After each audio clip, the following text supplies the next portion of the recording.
It is July 13th, and on Today in Murder, we discuss the execution and Nazi resistance member, Kurt Huber.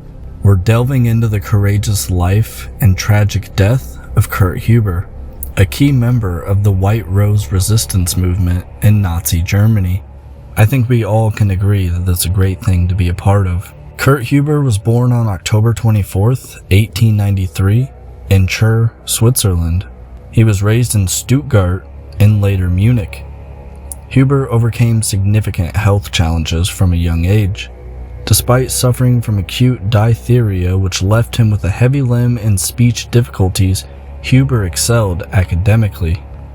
Huber's passion for music, philosophy, and psychology led him to become a professor at the Ludwig Maximilian University of Munich in 1926. Known for his engaging lectures and opposition to the Nazi ideology, Huber became a favorite among students studying at the university, or at least the good ones. As the Nazi regime tightened its grips on Germany, Huber grew increasingly frustrated and disillusioned with their policies. He was particularly appalled by the stories of atrocities committed on the Eastern Front. His students were also appalled.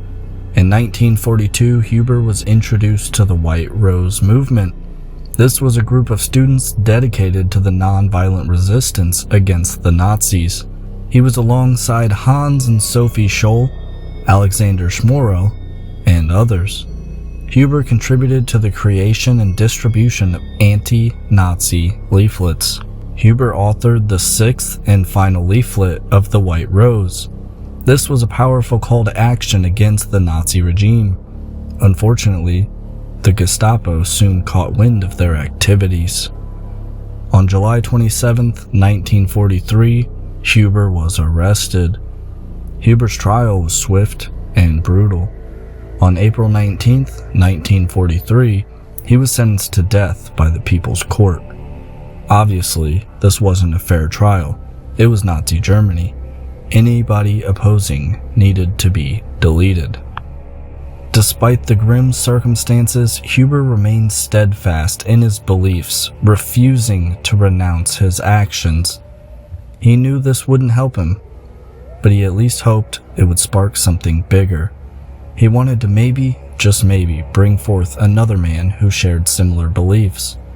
Maybe him standing up until his death would give hope. On July 13th, 1943, Kurt Huber was executed by guillotine at Munich Stadelheim prison. His death, along with those of his fellow White Rose members, sent shockwaves through Germany and the world.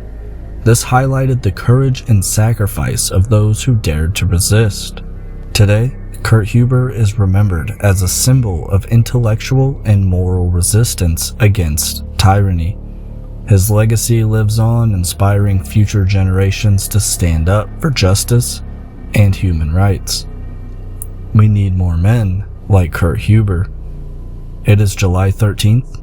I'm your host, Dawson Toller, and on Today in Murder, that was the execution and murder of Kurt Huber.